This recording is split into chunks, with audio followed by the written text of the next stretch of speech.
It's too late to film a video.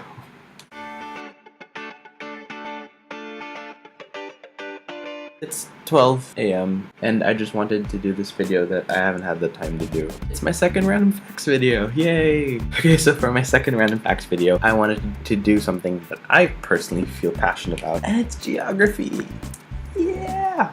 But I know so much about geography that I kind of wanted to just like put them in several videos. So today I'm gonna do a 7 fact about just Europe. Please ignore the hat that I'm just trying to cover the mess that is my hair. Fact number 1. Did you know that more than 40% of Netherlands is like freaking man-made? I mean, come on. Apparently in the Netherlands, they like are drowning and stuff, so what they do is they kind of like push the sea back by like creating drainage systems and then like basically reclaiming the land, and they're known as polders, which make up almost half of the land, and they've been doing it for like centuries. It's not their fault that the sea just tries to just like drown them all. You know what they say, God made Earth, but the Dutch made Holland. Fact number 2, we go down south to Belgium, where apparently there's a freaking awesome town called Spa, and it's like 600 years old, and it's known for its like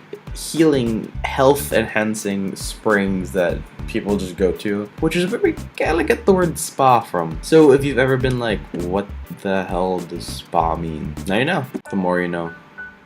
Okay, number 3, this technically isn't really a fact. It's more of an observation that I made by myself.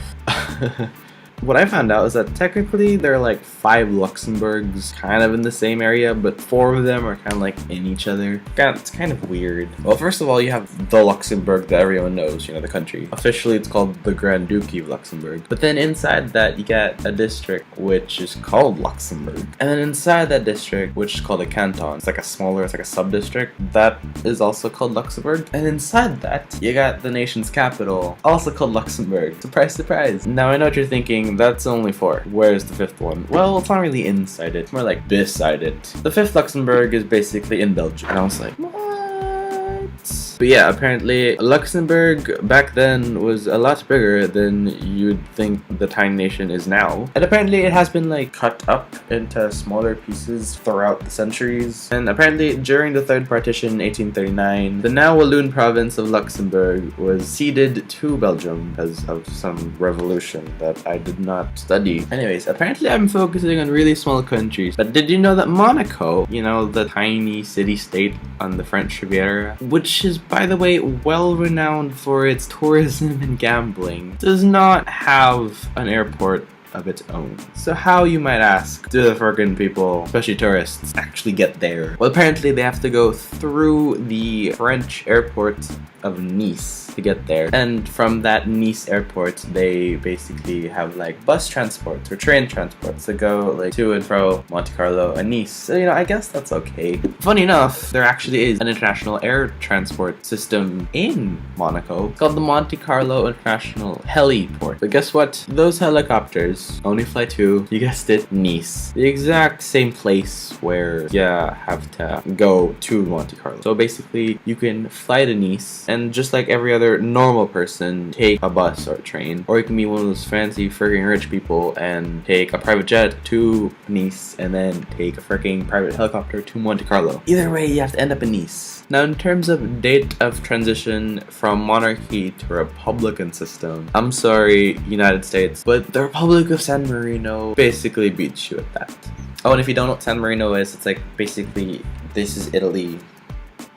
This is San Marino inside of Italy. They beat the United States butts to the Republican system 1400 years before America was a thought, claiming to have separated from the freaking Roman Empire in the year 301. Beat that, America. I'm kidding, I love America. I'm sorry. 1400 years. You can't beat that. But if you don't want to count that because you're just jealous, it still beats America and basically every other republic in the world, because even though in 301 they claim independence, technically no one really like thought of them as a country. They're just like, oh, those San Marinese, they don't exist. They're just another province of Rome that claimed independence, although they actually did. But they still beat America's butt in 1631 when America was still a colony of England. The Pope actually declared and recognized their statehood 100 years before America had their Revolutionary War. So, you can't beat them. Speaking of San Marino and the United States, Apparently the totally awesome late former US President Abraham Lincoln was an honorary citizen of the tiny Republic of San Marino.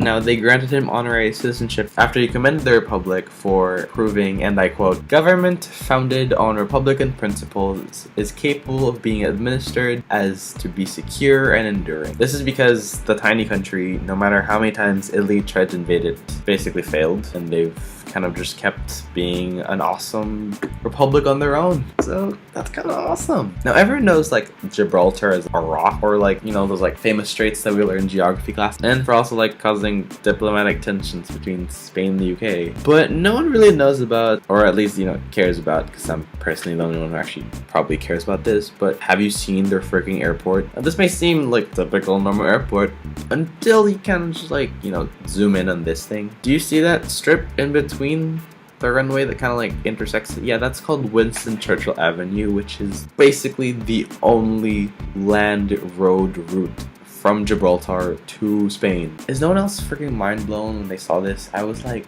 so many safety hazards, and or that's not efficient at all. So basically they, you know, they block the road every time a plane needs to land, which is just the worst, because for every plane it takes like 10 minutes just for them to take off or land, and that blocks traffic for 10 freaking minutes. And then of course, you know, you got like not just like sometimes one plane, you got like 7 planes in a row, so sometimes that blocks traffic for freaking 2 hours. So that's just a freaking pain. Thank goodness they're coming up with a smarter solution by like, you know, digging a tunnel underneath the runway so that it doesn't have to block traffic anymore. And that was it. That was 7 random facts about apparently really tiny nations in Europe. I just realized that.